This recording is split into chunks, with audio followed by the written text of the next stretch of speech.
Hello everyone, welcome to Diva writes. So आज का हमारा टॉपिक है when your personality is just a trauma response. What if who you are is not your personality but your survival strategy. इस line को थोड़ा समझना ज़रूरी है।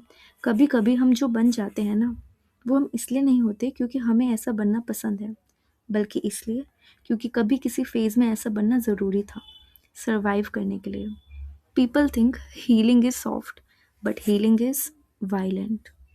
जब हम हीलिंग का नाम सुनते हैं ना, तो लगता है कैंडल्स, अफर्मेशंस, जर्नलिंग। पर रियल हीलिंग इतनी कंफर्टेबल नहीं होती है। वो आपके झूठ, आपके मास्क, सब कुछ हिला के रख देती है।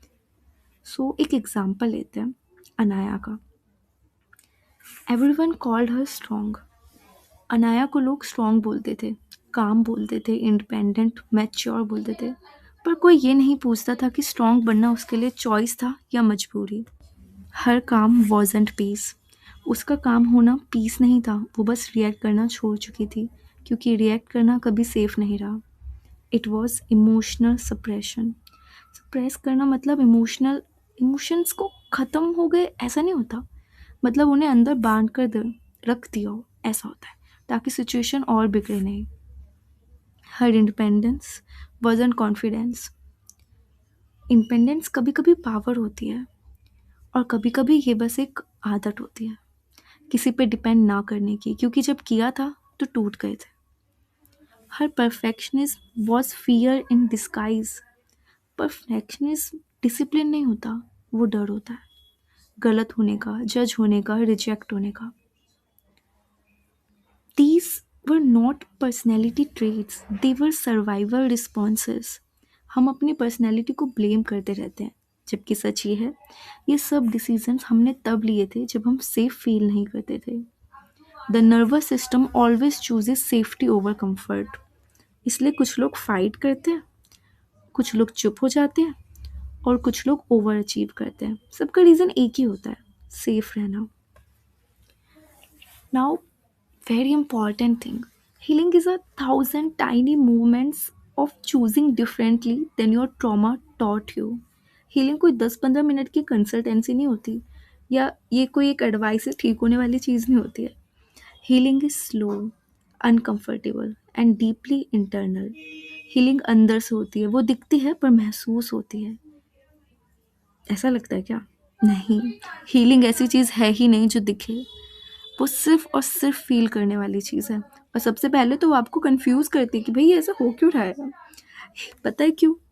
बिकॉज, एकदम ध्यान से सुनना, healing means grieving the version of you who did what she had to do just to feel safe. इस पार्ट के बारे में कोई बात ही नहीं करता। तुम्हें अपना ही एक वर्जन छोड़ना पड़ता है, जो गलत नहीं था, सिर्फ बस थक चुका था। लेटिंग हर गो इज द हार्डेस्ट पार्ट, क्योंकि वही वर्जन तुम्हें यहाँ तक लाया, पर अब उसकी ज़रूरत नहीं है। You are not broken, you adapted. और अडेप्ट करना वीकनेस नहीं होती, पर अब सर्वाइव करते रहना भी ज़रूरी नहीं है। Are you living as who you are, और who you had to become? Tell me, tell me this in the comment section. और अगर ये वीडियो थोड़ा सा भी अंदर तक लगे, तो शायद हीलिंग ऑलरेडी स्टार्ट हो चुकी है आपकी। तो मुझे आप कमेंट करके बताओ कि आपको क्या लगता है कि हीलिंग क्या होती है। बिकॉज मेरे हिसाब से तो healing is a thousand tiny moments of choosing differently than your trauma taught you. Healing, people think healing is soft, but healing is violent, because nothing is scarier than waking up one day and realizing your whole personality was just a trauma response. That your calm was actually suppression. That your calm was just you think, but it is actually suppression. It is not a calm. Your independence was built on not being able to rely on anyone. Your perfectionism was just fear in disguise. Healing means grieving the version of you who did what she had just to feel safe. And letting her go is the hardest part. Okay, thank you so much for watching and have a good day ahead. And comment में अगर कोई भी आपका ऐसा experience है जिसको आपको लग रहा है कि आप उस ट्रॉमा से बाहर आ रहे हो, कैसे हील करो, तो उसे बताना, क्योंकि शेयरिंग करने से मन हल्का हो जाता है। Thank you so much, bye.